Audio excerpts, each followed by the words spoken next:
has only been 9 months or so since my initial review, and the responses have been lukewarm, to be generous with myself.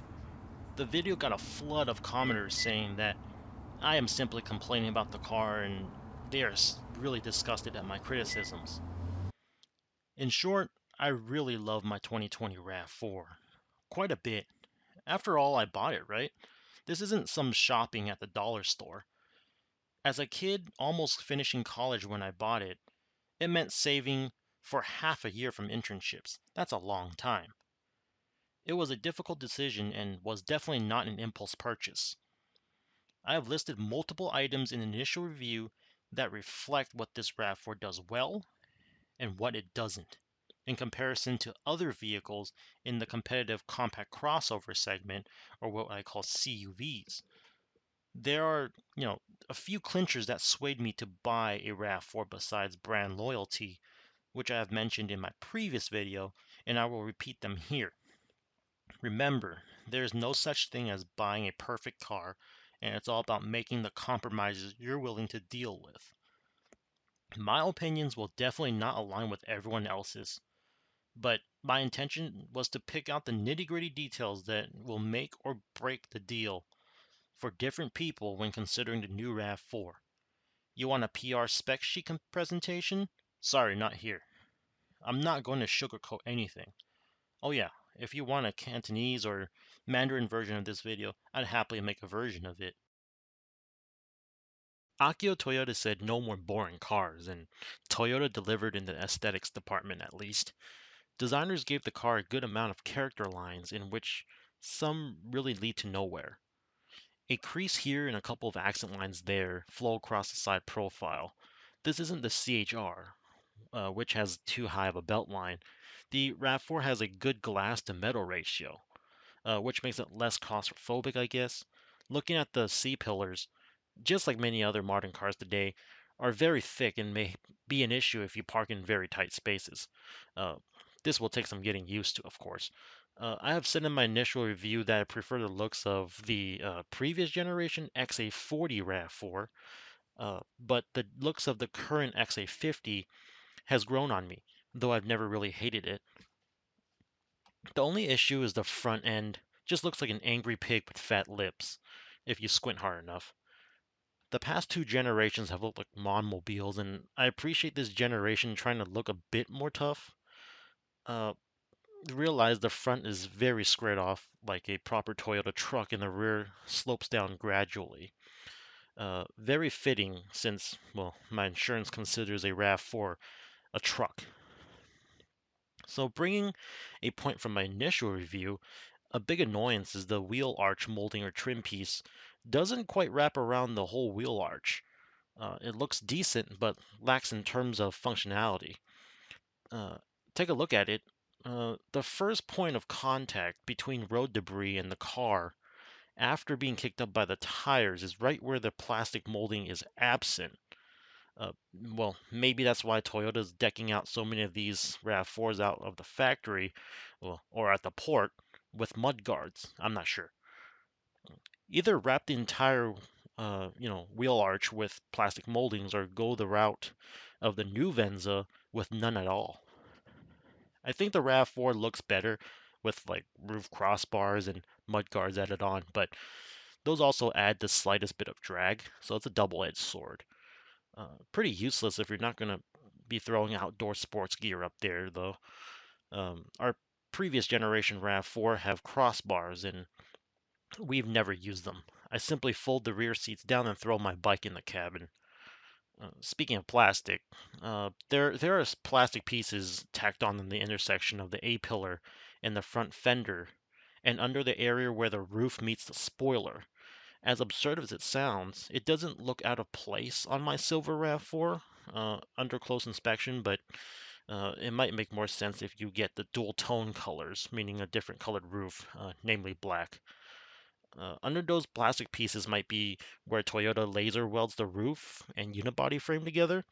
It's actually cheaper to manufacture that way instead of a whole frame all in one piece. So the thing I added that's not on the window sticker are door edge guards, which I highly recommend if you have kids. You don't have to get the OEM ones like I did, but buy a small roll of door edge guards online, and it'll save you a lot of headaches. A great aspect of the design are the wheels, which are easy to clean and look simple. On the XLE at least. The 19-inch options on the lineup are too busy in design, and the 18-inch options are only available on hybrids, all 5-spoke designs. The 225 wide, 65 aspect ratio, 17-inch setups are present on the uh, LE steel wheels and the XLE alloy wheels.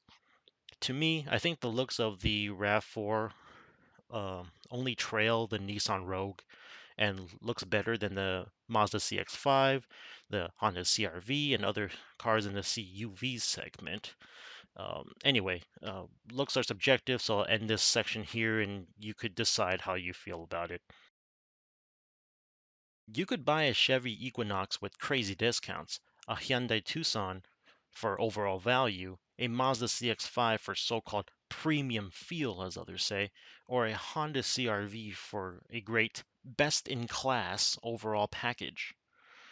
I am confident enough to bet why you're considering the RAV4, and it's also the same reason why I consider it: reliability, relative to other vehicles in its class, and I completely get it. While many get rid of their cars in 6 to 10 years, many, like me, want to drive until the wheels fall off.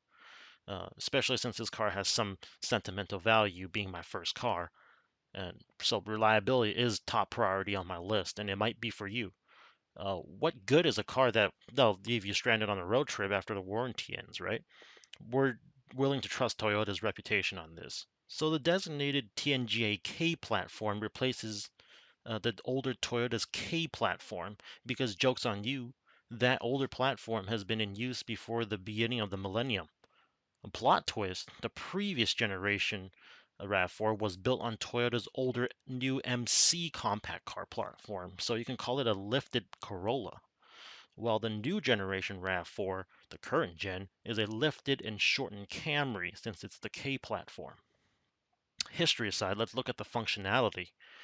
The reason why a cross shop midsize sedans with compact crossovers is because they offer similar passenger space in certain ways, notably legroom, and end up in the same price range, more or less. The new Camry has a less than 6-inch longer wheelbase than over the RAV4, if I remember correctly, and I suspect all the extra wheelbase length wouldn't directly apply to the rear seat legroom, which would matter to me when I'm not driving on a family outing because I sit in the back. But I can see there being more interior room in the Camry than in the RAV4.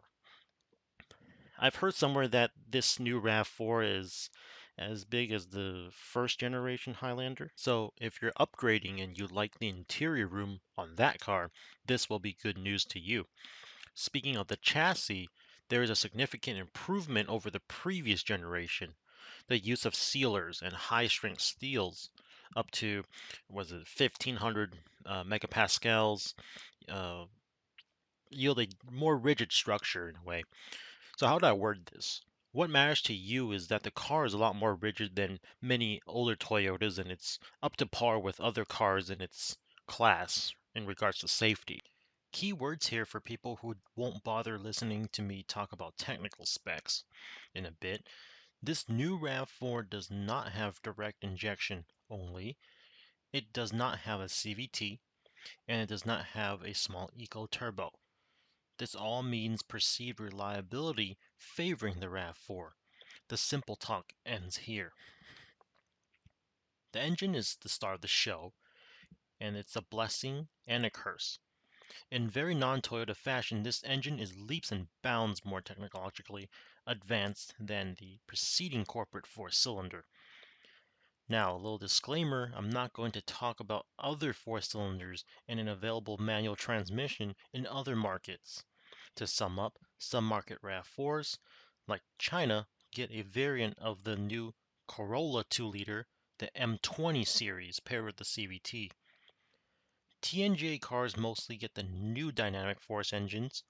I have here a North American variant of RAV4 using a 2.5-liter four-cylinder codenamed A25A FKS, paired with a direct shift traditional 8-speed automatic, which I believe it falls in the UA series of transmissions made by Aisin, sharing components in the 8 speeds found in some Volvos and BMWs.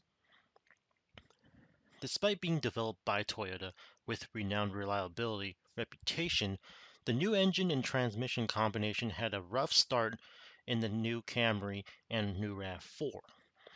With the new RAV4 being released a year later than the Camry, the engine problems such as intake gears failing, oversized pistons, cracking engine blocks, and a few other issues were resolved quickly through Toyota's manufacturing Kaizen efforts. Design faults are minimal, if any, from what I've observed. From initial impressions, it's hard to convince me that these new high compression and more complex A25A FKS engines will last longer than the preceding 2AR FE. Add in start-stop into the mix, and I have even lower confidence, but at least you can control your braking by slightly lifting off the brake as you come to a stop, which will not trigger start-stop. Digging deeper into the technology of the engine, it has a few show-stealing features that may make it more reliable than competing engines. The most important aspect, Toyota is doing direct injection right, which is to include port injection with it. Toyota designed 8 fuel injectors to run the engine, 4 6-hole high-pressure direct injectors, and 4 10-hole lower-pressure port injectors to clean intake valves. Now, what matters to use, the advantage to having this setup is to keep the engine free from carbon buildup, which means lowering the chance of, if not eliminating, the need to visit a mechanic to do carbon cleaning on your valves every, few dozens of thousands of miles. Check out some of the pictures of GTI intake valves after 50,000 miles, and you'll know exactly what I mean. But some people claim that their Accords with 170,000 miles has been fine. So it's really a mixed bag with different engine designs. Lexus has been using this D4S dual injection setup since the ISF 2UR GSE V8 in other cars for more than a decade now. Another advanced component is thermal management by computer controls, no longer using mechanical thermostats and water pumps, as everything is now electronic. The beauty of this is that the engine could now delay coolant flow to help warm the engine up a little bit faster while sending coolant to different chambers or locations that need it. It kind of means you can be rest assured about engine damage if you are late for work and floored it merging into the highway while your engine is still cold, but please minimize that. Another thing worth noting is Toyota has reverted back to using a spin-on metal oil filter, which is much easier to change out than the cartridge style type in our other older 2AR FE equipped vehicles in the household. The beauty of the new A25A FKS engine is that it has 8 counterweights on the crankshaft, and engine is supported on active engine mounts in the RAV4, so it has next to no vibrations idling at a stoplight. An odd thing I realized looking down in the engine bay of the A25A FKS is the inclusion of a cooled EGR unit that serves no advantage other than to emit less pollution. But the previous generation 2ARFE used variable valve timing on both the intake and exhaust side to enhance performance and eliminate the use for an EGR system.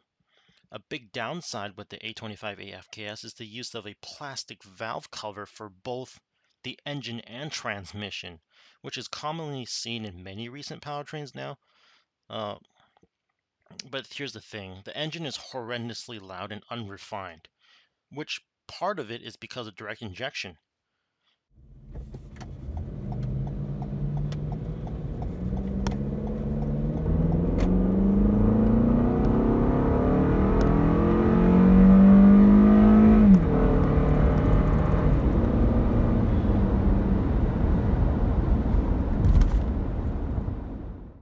The preceding 2AR FE had Toyota's acoustic control induction system. From my experience, we had a 1MZ FE V6 Camry back in the day, and the similarity between this and the 2AR FE is the ACIS, which the new A25 AFKS in the new RAV4 doesn't have. Engines with the ACIS seem to, be relatively smoother, and they have a purring sound upon acceleration, providing a sense of refinement, which is lacking in the A25A series. So the engine upon acceleration sounds like a tractor in the new RAV4, which can be upsetting, but less so in the new Camry. I wouldn't mind engine growl if the note was pleasant, but the coarse growl in the RAV4 is just plainly unacceptable. The engine noise will be drowned out on the highway under 2000 RPM. So one thing that makes up for the unpleasant sound would definitely be the fuel economy. On long highway trips, I would average 40 mpg to the tank. Even daily commuting without much traffic will return me 32 mpg, give or take. I selected Eco mode since even before driving off the dealer lot, and Eco mode pretty much just dumbs down the entire throttle response, which makes the gas pedal feel more linear. Keep in mind, if you opt for the Camry with the same powertrain configuration, meaning the non-hybrid, you will get higher fuel economy due to basic physics, which is weight and aerodynamics. The engine bay is open enough for you to perform your own work under the hood of the new RAV4, and the hood is still supported by a prop rod, even in the upper trims running you almost $40,000. Japan-made models will have rubber strips above the headlights and tow hook mounting points on the front bumper. Transmission performance is a mixed bag, as with typical Toyota fashion. Not that it is unreliable, only that owners experience transmission jerking or slipping issues on earlier models. Otherwise, all the negatives relate to Toyota's choice to tune the performance of this powertrain to be lazy and very eco-minded, unlike Lexus models, which get crisper shifts and quicker downshifts using the exact same transmission.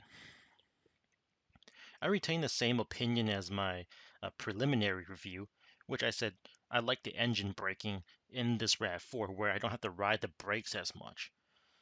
Oddly, when I am cruising at any speed and let go of the gas pedal, then slowly feather the pedal back, I can feel a little shudder, which could be from the torque converter unlocking and locking, or whatever the reason may be for you expert mechanics out there.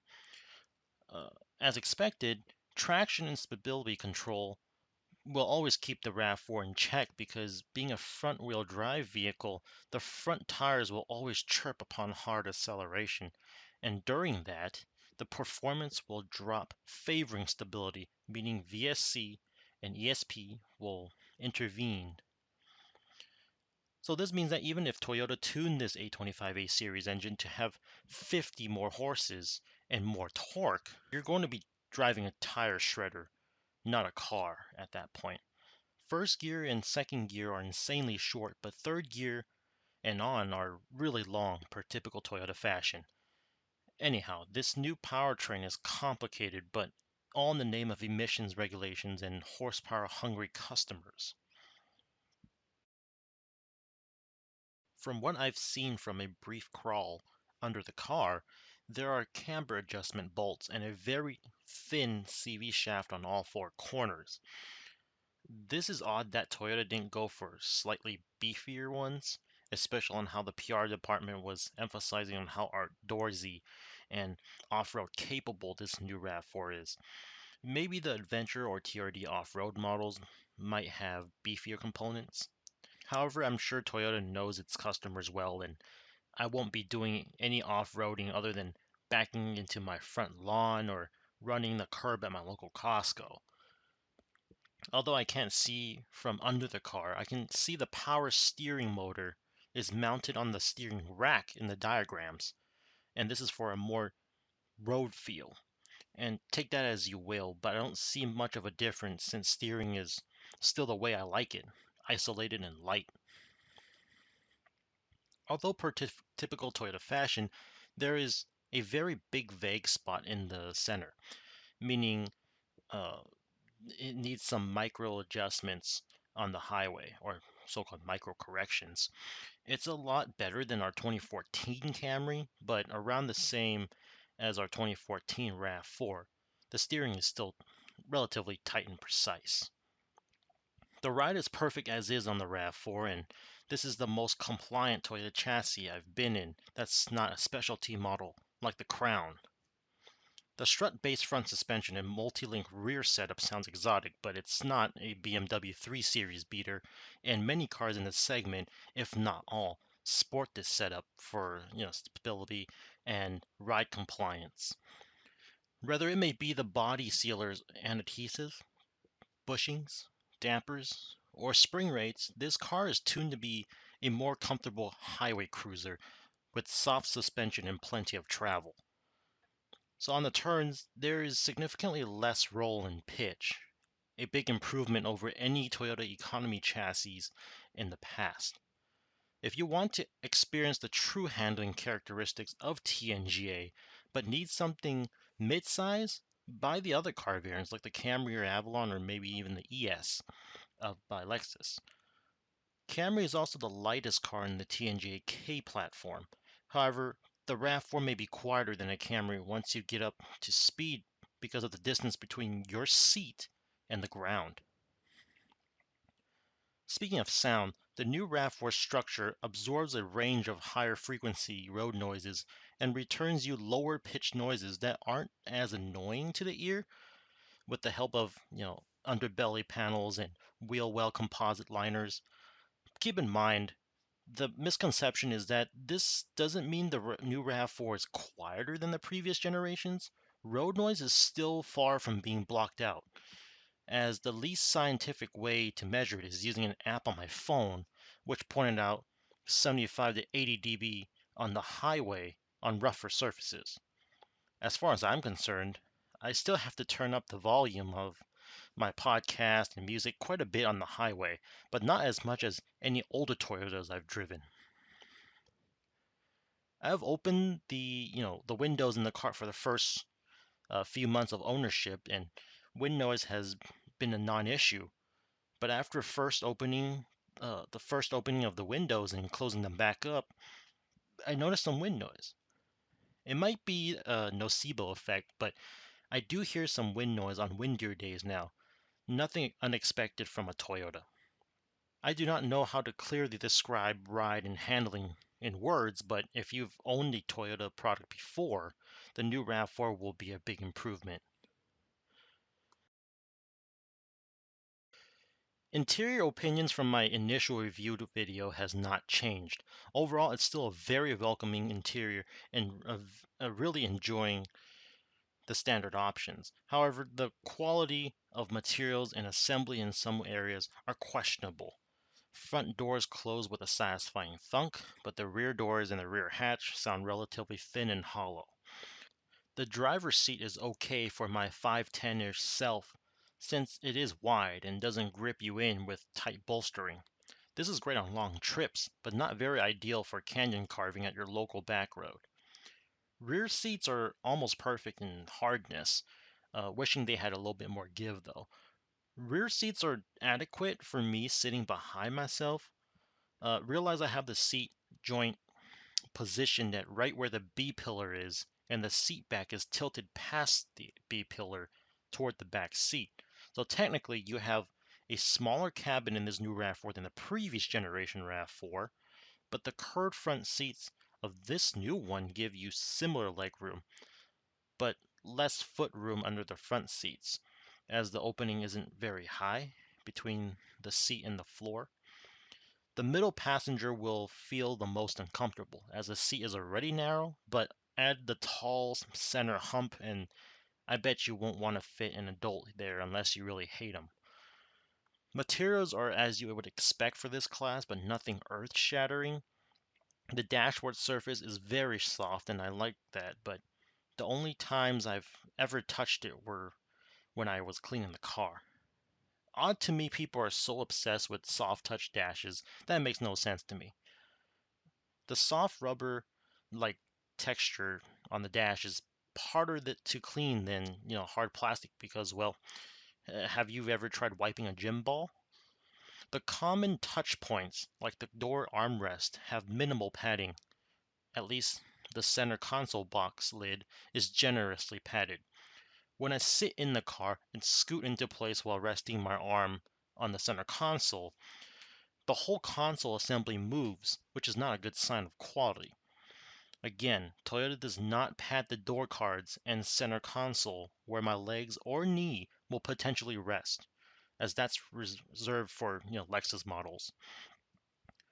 Toyota's ergonomics are always top notch, but you can see engineers tried to cram as many features into the car, and it shows on the front control panel under the infotainment screen. Cargo space. Being an SUV is pretty generous for the class and among the best. Equipment is minimal in the back, with only a light and cigarette lighter type power socket in the hatch area. The ceiling has a sunglass holder and map lights up front. Added an SOS button that you can subscribe to, but choose elsewhere to burn your money if you live in an urban area. The rear door cards get the same amount of padding for the armrest. All doors get a ridged door grabber handle, if that's what it's called, for extra perceived ruggedness, or whatever the word is. There is a long, deep cubby on the passenger side above the glove box, deep enough for smartphones. So another storage area is where your front USB and 12V outlets are. Uh, Only the upper trims get a rubberized coating. Come on, Toyota. Everything can be controlled by physical buttons and controls, although the HVAC controls are very small. I understand once you set the temperature, the car should regulate the climate control for you, since this is an automatic dual zone climate control. But I am old and, I would like to set my fan speeds and other settings manually, then turn it off when I want it to. Realize the gear lever is on the right side and all your miscellaneous buttons are on the left side towards you. So when you go and grab your uh, gear lever, you're going to have to either hug your water bottle or you're going to have to rest your arm on top of the water bottle. That's something I don't like. A fun fact, there are three eco lights in the cabin. The powertrain eco mode, the light that turns on when you feather the throttle, and even your climate control has an eco mode. So speaking of infotainment, the buttons on the tablet-like center screen are very thin, but good thing I won't have to use them because of smartphone integration like CarPlay and Android Auto. They both work fast and snappy, no glitches to report yet. The tablet style dash doesn't intrude into your vision. I can still see some of the dash when I look in front, so it's not a big deal to me. So the gauge cluster is analog on the peasant trims until you move into the limited trim or up, but you do get like an iPhone 5 sized informational display where you can monitor fuel economy or safety features. Blind spot monitoring works flawlessly, and lane trace assist isn't too aggressive, but has trouble with road forks or abrupt endings of lane lines.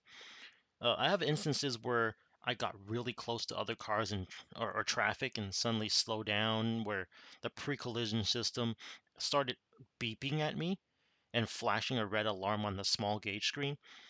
Although I might have felt the brake booster kick in harder in those situations, I have not really experienced the car actually automatically stopping or slowing down for me.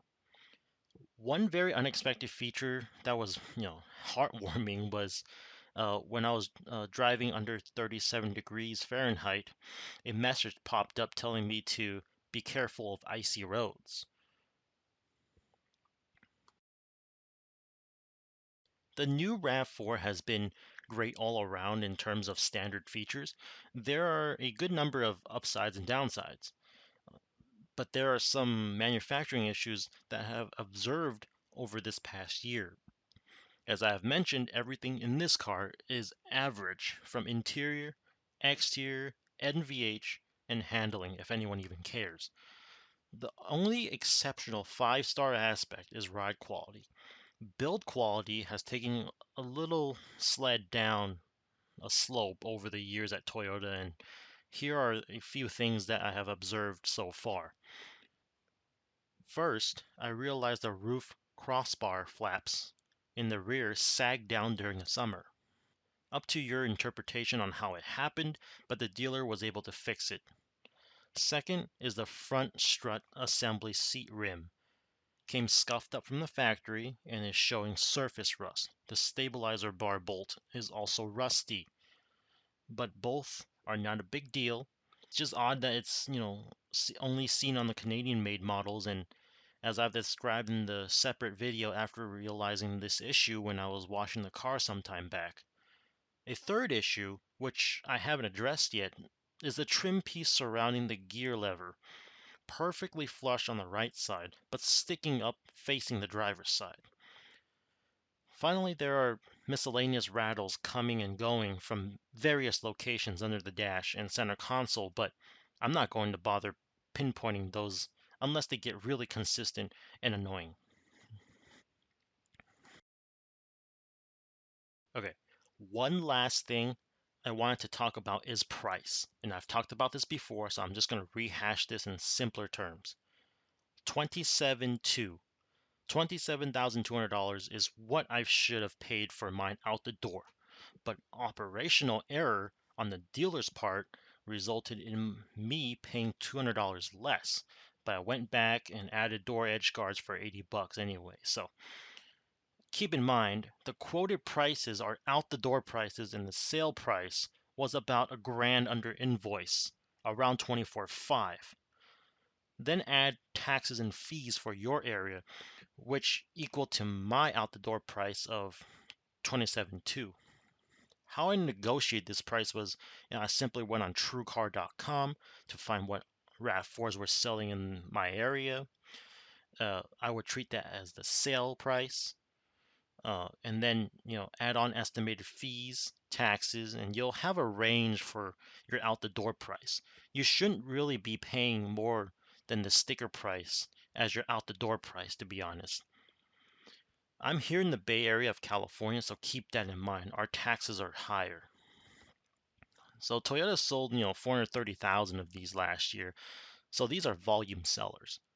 You'd believe that the dealers are not willing to discount them because they sell so well, but these being volume cars, dealers are willing to sell you one at a reasonable price just to get them off the lot and reach sales goals.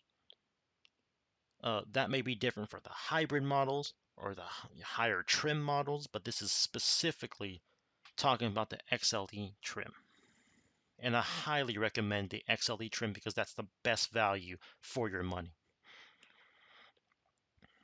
So enough of theoretical guesses. If you have a Costco membership, use our car buying service to get you a quote to serve as a baseline. So realize Costco would have to make some commission somehow, so you would have to consider that, and you could potentially save more if you negotiate yourself. I didn't bother going through the hassle because I already know the price I negotiated is pretty reasonable. This, comparing to a RAV4 XLE my parents bought in 2014 for 26.5, and you're getting so much more in the new RAV4 in terms of safety and multimedia technology on top of all the the chassis and ride optimizations. The new RAV4 is an absolute no-brainer.